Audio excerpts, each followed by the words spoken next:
Now, I just arrived back in Nepal about 1 day ago, and our Ladrong people has been working very, very hard setting this place up, and we're going to do something very special tonight. So I thought I'd invite a few people over so it won't be too crowded.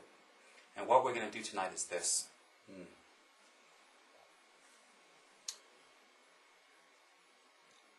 In our Buddhist tradition, we have a special system of 5 preliminary practices.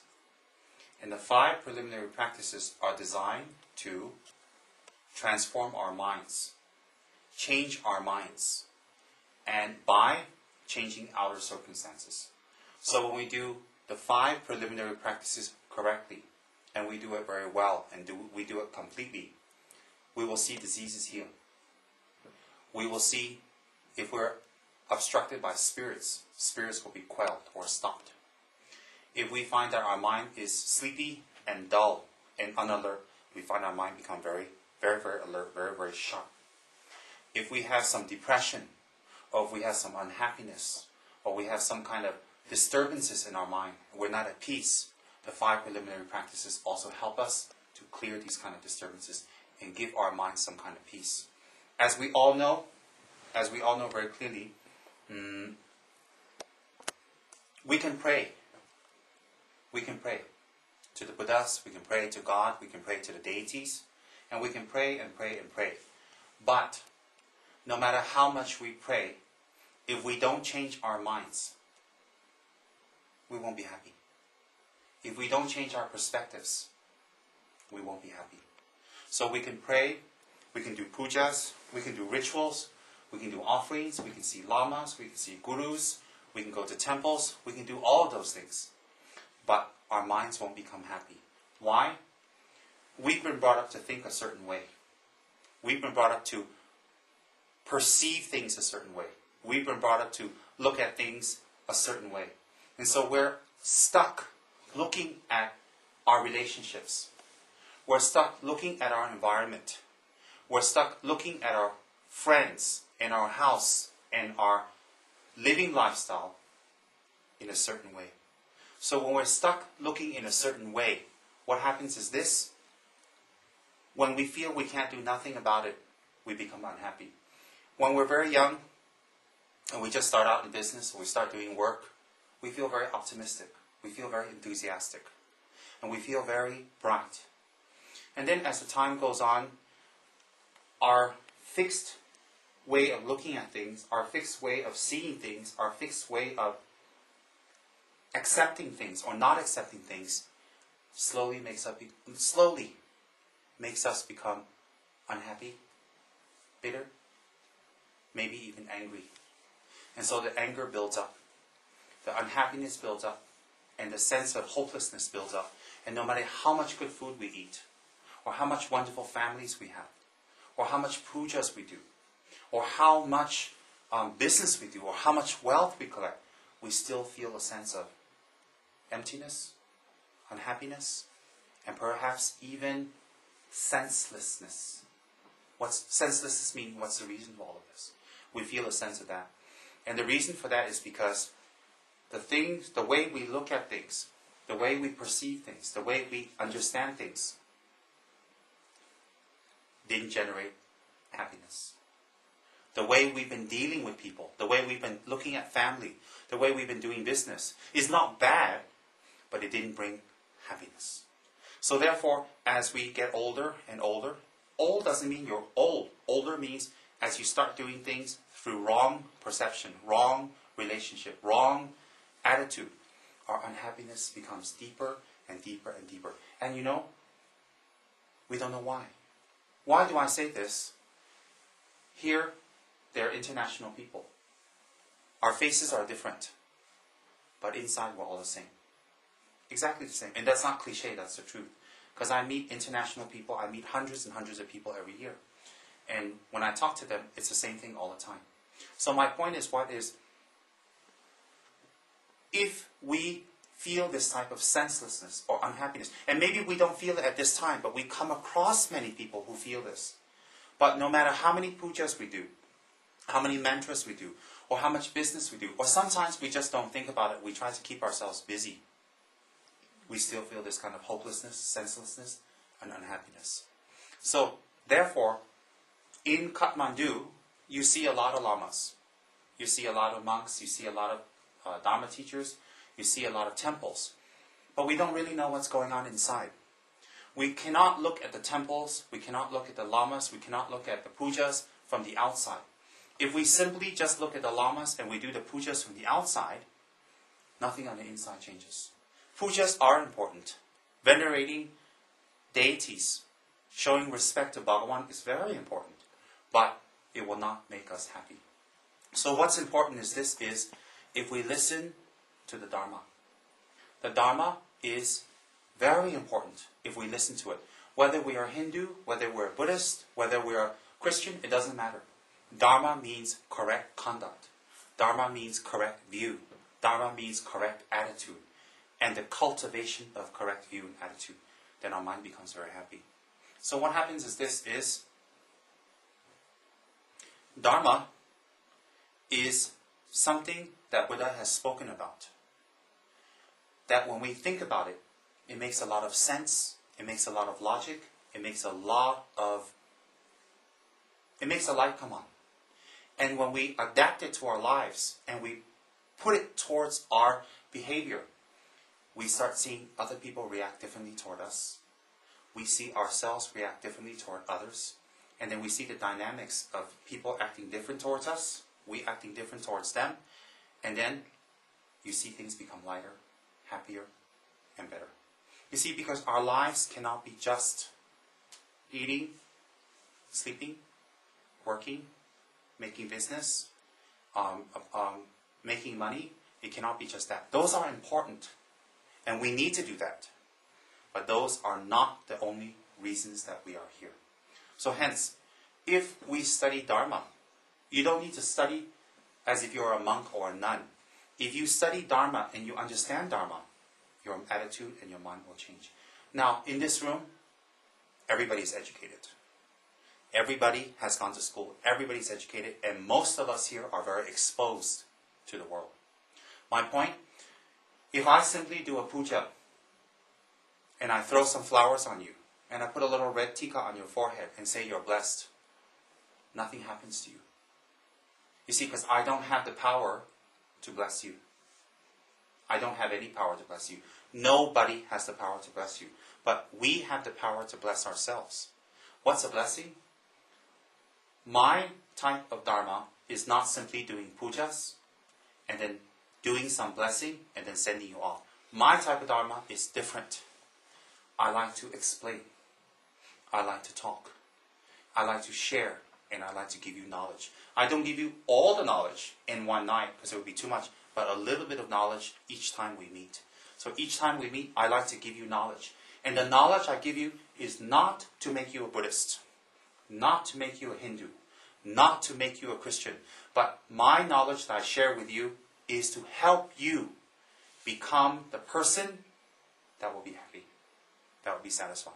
You're thinking, but if I have food, I'll be happy. If I have money, I'll be happy. Well, if that's the case, look at everybody who has money and food that you know. Are they happy? Or they're distraught? Or they're worried? In Kathmandu, if you have money, you have food, you're not happy, but you're comfortable. And one more. In Kathmandu, if we have electricity, we're very happy. That's an extra we need to add here. So if we have money and food and electricity, then we'll be much more happier. Much more. Oh, don't get me wrong. I love Nepal. I've been coming to Nepal for 20 years. My father has a house here. And I have wonderful friends in Nepal. I love Nepal. And if I didn't love Nepal, I wouldn't establish a house here. Definitely not. I like it because it has everything I like. Spirituality. So getting back to the point. What I don't like is to just do a lot of long rituals. Give a lot of long initiations. Give a lot of long rites and pujas. And then you say, oh, you've been blessed. Because I will feel like maybe I'm not telling the truth. What I like to do with my friends and people is to share Dharma knowledge. To have them ask questions. then I answer them to the best of my abilities. To share this knowledge. Why? Because when you have knowledge and you apply it, you will see a transformation in your mind. And when your mind transforms, when your mind changes, when your mind becomes better, everything around you becomes better. Nobody in this room doesn't have problems, including me. Nobody in this room doesn't have unhappiness. Nobody. Whether you're a lama or whoever you are, it doesn't matter. Everybody has some unhappiness. Everybody has something that makes them not happy. And if we leave it there, it becomes stronger and stronger and stronger and stronger with time. See, myself, I didn't choose to be a Dharma teacher. I was born in Taiwan. My father is Tibetan. I was born in Taiwan because when Tibet lost its country, my father immigrated to Taiwan. And so I was born in Taiwan. And at the age of 7, against my will, I was adopted over to the United States. Why do I say against my will? Because I didn't want to go. So at the age of about 17, 18, I met my root guru, His Holiness Khyentse Sawrung Rinpoche. This is the last picture on the right. This is my root guru I met. This is Sawrung Rinpoche. That's Sawrung Rinpoche's guru, Trijang Rinpoche. Trijang Rinpoche's guru is Pabongka Rinpoche. So that's what we call a lineage guru. So my root guru, Sawrung Rinpoche, came to America to give teachings. I was very young. So I lived in a Dharma center in America, and I cooked there, and I cleaned there, and I worked on the outside, and I supported myself. So I lived there, and I received a lot of teachings from His Holiness Khyentse Sawrung Rinpoche, and he's one of the greatest lamas within the Tibetan tradition. Greatest. So in fact, he was already in his mid-70s at that time. So I learned quite a lot from him, but you have to understand, I was already interested. So at the feet of Khyentse Sawrung Rinpoche, I promised to become a monk. I promised to take ordination, and I promised to go to India to join the monastery there. And the monastery that I joined there is called Ganden Monastery. And Ganden Monastery currently has 3,000 monks. So I joined that monastery in January 1988. I arrived in India in October 1987. Then 1987, October, I arrived in India. From India, I went to Dharamsala. In Dharamsala, I met His Holiness, the 14th Dalai Lama. This is 20 years ago. And I received my monk vows from His Holiness directly. And then after I met His Holiness Dalai Lama, I went back to Delhi. From Delhi, I came to Nepal. I came to Nepal because I had to do some things. And I was in Nepal for about 1 month to 2 months. From in December until January. That was the first time I ever came to Nepal in 1987. Very, very first time. And it's funny because a lot of the shopkeepers that I saw 20 years ago are still the same people. They're like him. Same people. That time, I didn't have any money to buy. I just come to your window, look, and I go bye-bye. I just leave. So now I still don't have enough money. Your price is very high. I'm just kidding. Just kidding. So I remember Pilgrim's bookstore too. But I think that time you were a very small budgie, running around and looking for toys. So anyways, I remember that time. I used to walk around in Tamil. And I stayed in a monastery in Bodha. And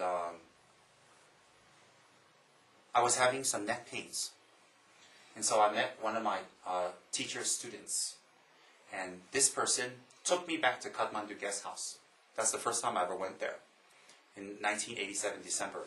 And gave me a massage, because this person's a massage therapist, and gave me a wonderful massage to heal my neck.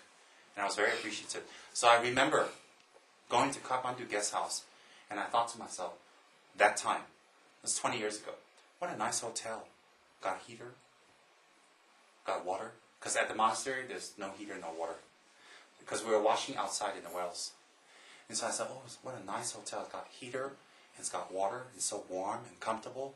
And I thought, wow. So I asked my friend, not my friend, but my teacher's student, oh, how much is it to stay here? I can't remember. Something that time it's 10, 15, 20 US dollars. I can't remember. But she gave me some price. I thought, oh, well, I'll never be able ever to stay here. Ever. I thought to myself, so I didn't think, oh no, I wasn't sad, nothing, because I'm not interested in hotels or that. I said, oh, I'll never be able to stay here. And then now, 20 years later, I have always been staying there. In Kathmandu guest house, because my students found a place and we stayed there. And it was convenient. We go to Kathmandu guest house, then we walk around to all the beautiful shops, and then we go to Pilgrim's bookstore. So Pilgrim's is one of my favorite because I like books. I study, I like to read, and I like to share. So I like that. And in any case, it's funny that now we're all in one room. All the places I used to hang out. So I used to go to Buddha, walk around, circumambulate, see the shops. Very, very nice. In any case, that was my first trip to Kathmandu, and I said I'm going to be back again and again. And I have been. Always again. And I brought many, many, many people to Kathmandu already. Many, many people. Because there are so many powerful spiritual places. So I decided to have a home here. Because I would like to stay here more during the year. And I would like to bring more of my friends here to experience the spiritual places. Because there are many holy places. Many, many holy places. And if you know the meaning behind them, where they are, what to do there, it's even better. You don't go there just like a tourist and take a look. In any case, we have built a butterlamp house. What is a butterlamp house? A butterlamp house is a house that contains many butter lamps in order that you can complete one of your preliminary practices. And one of the preliminary practices is offering 100,000 butter lamps. 100,000. So of course we can't offer in one day. You can buy 300, 400, 1,000 and offer every single day without a break. So when you offer the butter lamp, there's a prayer to do, there's some meditations to do, and every day you prepare it and you will light it. So you do 100,000 and you focus on a particular Buddha. And the reason you do this is because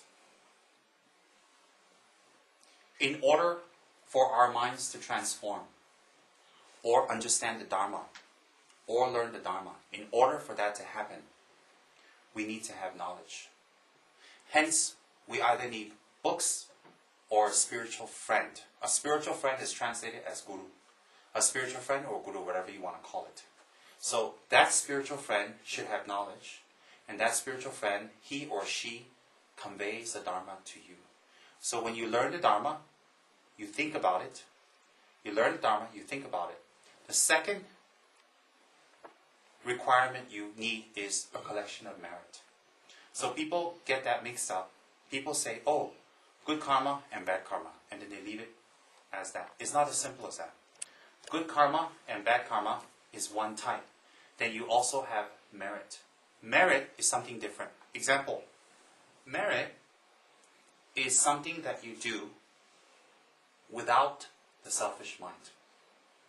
It's something that you do without the selfish mind. Hence, when you do that action, merit is accrued. For example, if you offer a butter lamp to a Buddha, and you pray to the Buddha for money, long life, health, wealth, and happiness for yourself. When you offer to the Buddha, you collect karma, good karma. When you have a butter lamp and you pray that you can be someone of benefit to others, you can be someone that can bring happiness to others, you can be the cause of other people's lasting happiness, and you offer the butter lamp, that action becomes merit. Difference. The difference is, when you collect good karma, the karma is stored.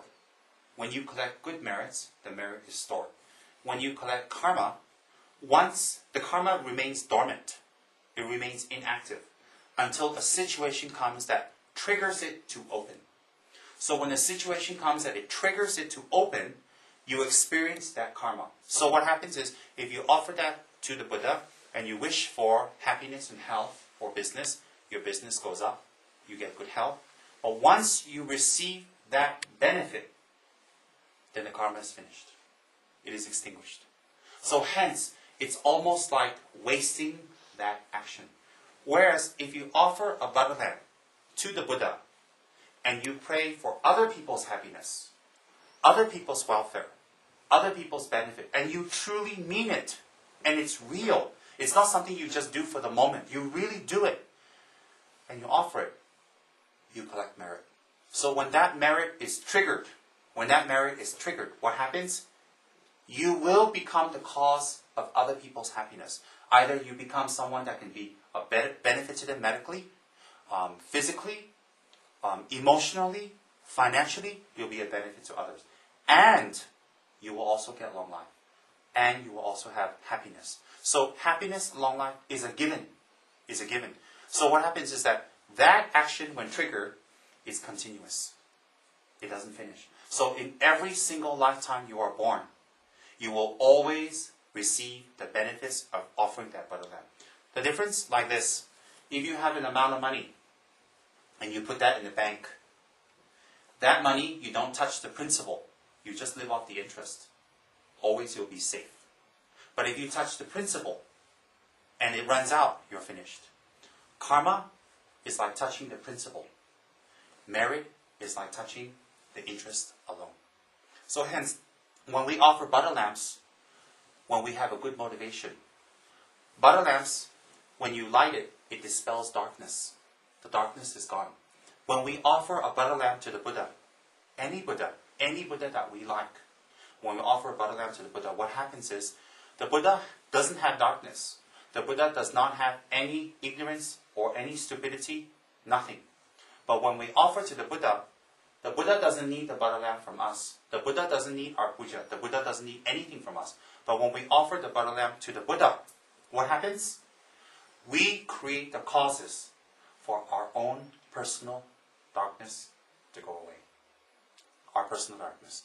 What's our personal darkness? Anger. Why is anger a darkness? Because when we show anger, we're unhappy. Other people are unhappy. And then it continues. Many people can be killed because of anger. Darkness is what? Jealousy. Hatred. Miserliness. Stinginess. Tricking people. Those are our darknesses. Why are they called darknesses? Because those are qualities in us that make us unhappy short term and make other people unhappy long term. So hence those are called darknesses. By offering a butter lamp to the Buddha, the darkness does not go away. By offering a butter lamp to the Buddha, we collect merit. The merit that we collect is stored in our consciousness, in our mind stream. So that when we study the Dharma, when we contemplate on the Dharma, when we think about the Dharma, the information will go in. The information will go in and our mind will change. So the purpose of making butter lamp offerings is for us to help transform our minds. Why?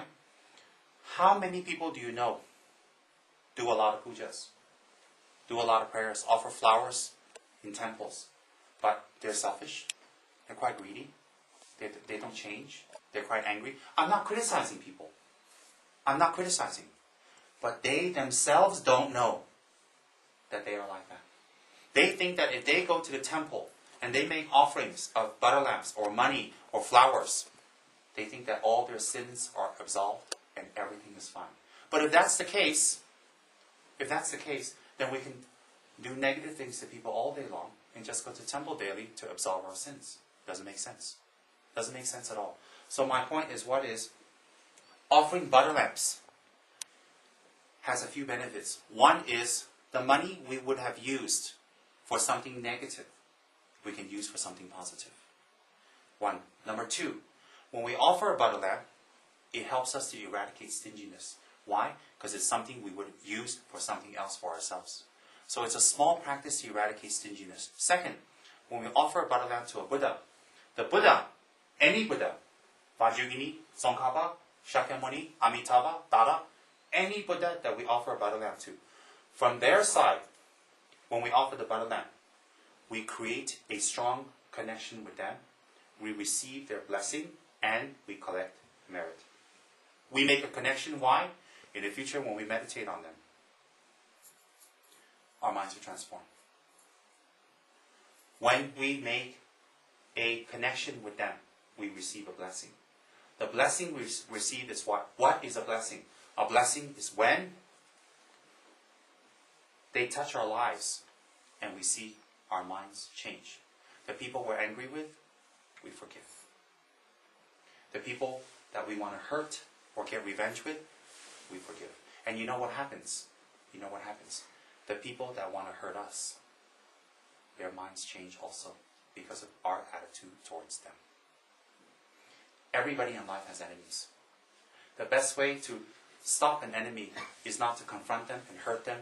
The best way to confront an enemy is through a lot of compassion. A lot of forgiveness. Forgiveness doesn't mean let them take advantage of you. No. You see, if you're walking down the street and someone robs you, next day you forgive them. It's done. But you don't go the next day waiting for other people to rob you again or walking down the same place in a stupid manner. You don't do that, of course not. So when you offer a butter lamp, you create the causes of receiving a blessing so that whatever you have prayed for will come true. The third thing, when you offer a butter lamp to the Buddha, you create the karma of opening your mind to receive more Dharma, more and more and more and more and more Dharma. Why?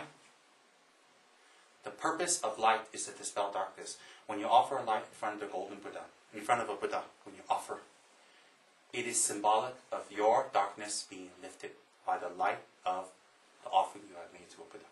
So it's very, very important. Alright?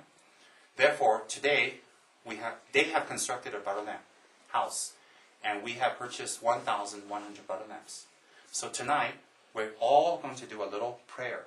I thought, since we're going to meet, why don't we meet and do something positive and virtuous and nice together?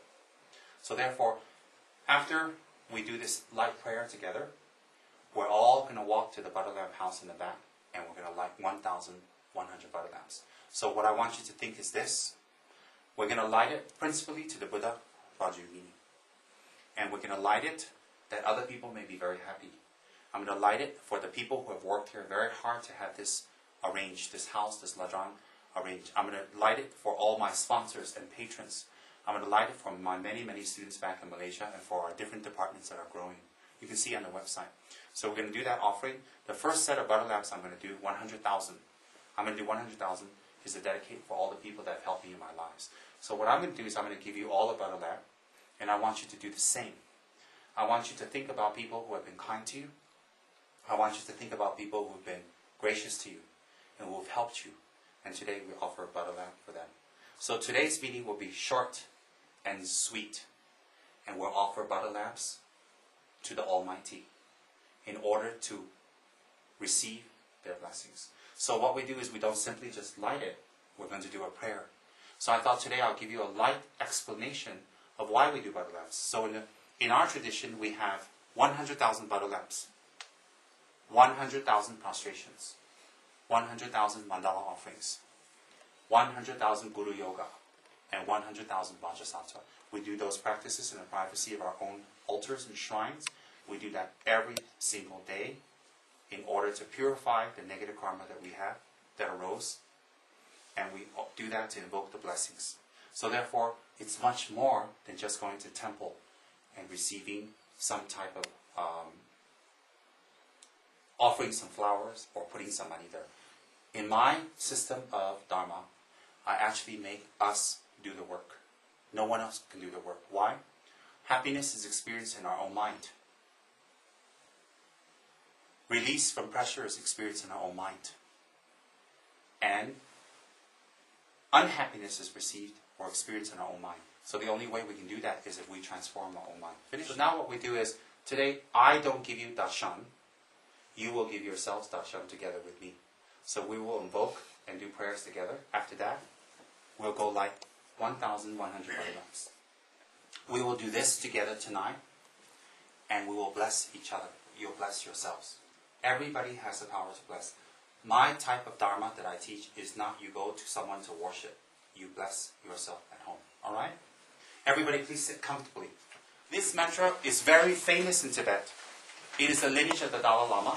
It is called Miktsema. It's on the bottom. 5-line prayer to Lama Tsongkhapa. It's called Miktsema, short form. So the first line is Mikmetsewe Techin Chene Zik. The second line is Drime Kempe Ombo Jambang. If you look at the translation right below, Avalokiteshvara, great gold mine of objectless compassion. Manjushri, master of stainless wisdom. Vajrapani, subduer of the entire gathering of Maras. Maras is evil spirits. At your feet, Tsongkhapa, crown jewel of the sages of the land of snow, I make request that all sentient beings achieve enlightenment. That is the meaning of the mantra you're reciting. So hence, Migme Tsewe Teshin Chenezik is Om Mani Padme Hum. Drime Kempe Ombo Jambayang is Om Arabasanadi. Dupo Mayu Jomse Samveda is Om Vajrapani Hom. Combined, you are Tsongkhapa. So I bow my head to your feet, great master. Let me become just like you. May I gain compassion. May I gain wisdom. May I gain great confidence. So when you pray to Tsongkhapa, if you keep one statue of Tsongkhapa, all three bodhisattvas are included into one. Hence, in Tibet, the largest statues of Tsongkhapa, the largest statues of Buddhas are many, many Tsongkhapa statues all over. So like that, if we do this mantra every day, when we do this puja, when we receive the mantra, we just do it.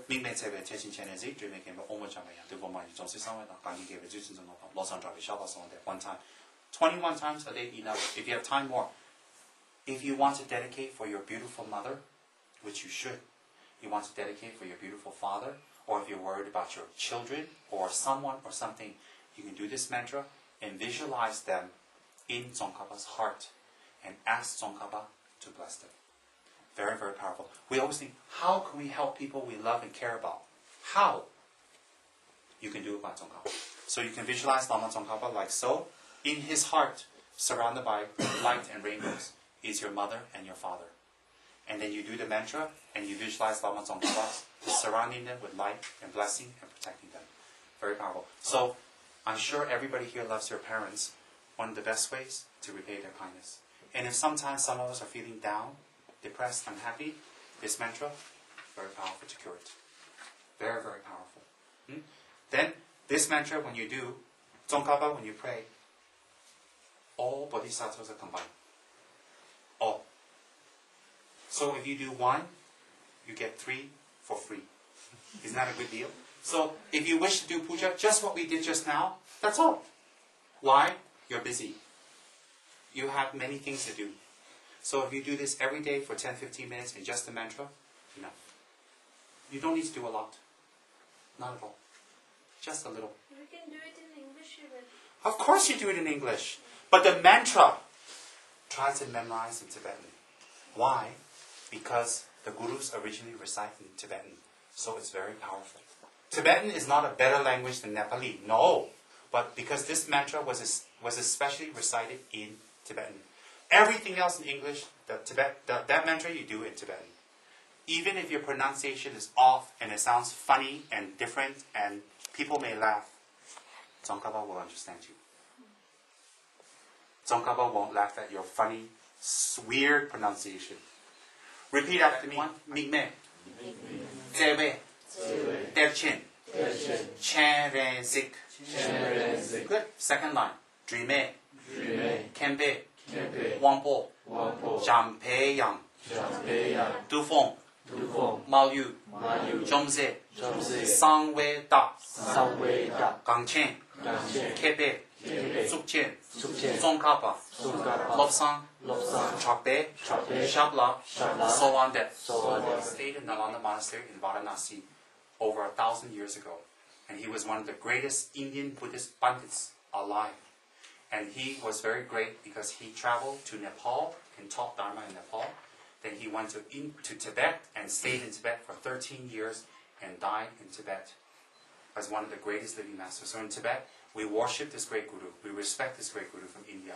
So this prayer is written by Adisha because Adisha from Varanasi taught us to offer butterlamps to the Buddhas. So we're reciting the prayer that Lord Adisha actually composed for us. Alright? So many of the prayers we have in Tibetan come from the great Indian and Nepalese masters. So translated into English, of course, is very, very beautiful. So you're not worshipping something Tibetan or doing something Tibetan.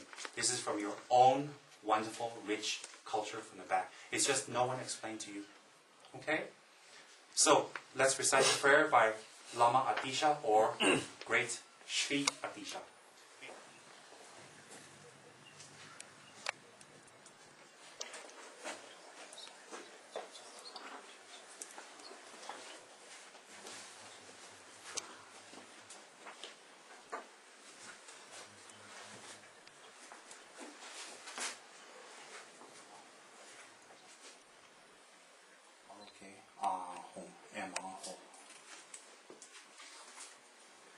I offer these beautifully exalted, clear, and luminous lights to the thousands of Buddhas of the fortunate aeon, to all the Buddhas and Bodhisattvas of the infinite Pure Lands in the 10 directions, to all the Gurus, Yidams, Dakinis, Dakas, Dharma protectors, and the assembly of the deities of the mandalas. Due to this, may my father, mother, and all sentient beings in this life and all their future lives be able to see directly in actual Pure Lands of the complete and perfect Buddhas. May they unify with Buddha Amitabha in inseparable oneness. Please bless us that may our prayers be actualized as soon as possible, due to the power of the truth of the three jewels and the assembly of deities of the three roots. Teata Panchakriya Ava Podanai Soha Teata Panchakriya Ava Podanai Soha Teata Panchakriya Ava Podanai Soha Teata Panchakriya Ava Podanai Soha Teata Panchakriya Ava Podanai Soha Teata Panchakriya Ava Podanai Soha Teata Panchakriya Ava Podanai Soha. The light transforms into a single brilliant five-colored wisdom. On the lotus and the moon disc, the syllables Om and D appear. From there, 108 beautiful goddesses of light, Mamema, appear wearing beautiful garments and precious garments. Every goddess holds a light in her hands, and from them emanate billions, trillions of infinite replicas of light offering goddesses. All of them make light offerings uninterruptedly to all the Buddhas and Bodhisattvas, fields throughout all of space, and to the peaceful and wrathful deities.